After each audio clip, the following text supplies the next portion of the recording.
Si celebra oggi la Giornata Mondiale del Rifugiato e anche quest'anno la Caritas Diocesana di Agrigento, in collaborazione con l'Ufficio Migrantes della Diocesi di Agrigento, porrà l'attenzione su un fenomeno ancora bisognevole di tanti interventi.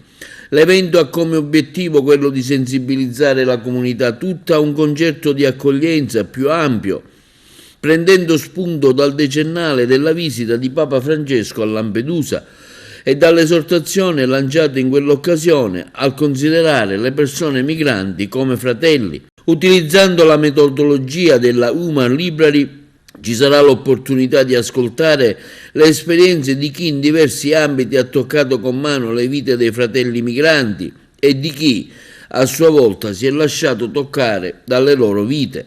I libri viventi saranno Don Stefano Anastasi, parroco di Lampedusa al tempo della tragedia del 2011 e negli anni immediatamente successivi una persona migrante, una persona impegnata in attività di volontariato nell'ambito delle migrazioni, un cittadino di Lampedusa, un operatore del terzo settore impegnato nell'ambito delle migrazioni. L'evento si svolgerà oggi 20 giugno a partire dalle ore 19 presso Casa San Filippo. Dopo un primo momento informale di introduzione e scambio si procederà allo svolgimento della Human Library, concludendo poi con un piccolo momento di rinfresco.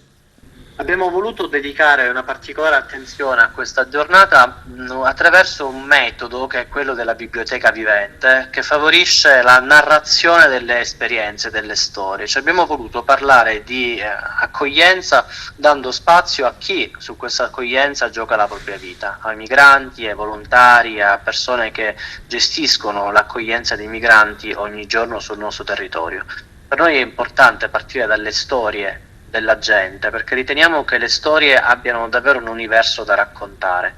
Quindi oggi con l'esperienza che proponiamo vogliamo proprio favorire l'incontro diretto tra chi questa esperienza di migrazione l'ha vissuta sulla propria pelle e chi invece oggi ne ha solamente sentito parlare.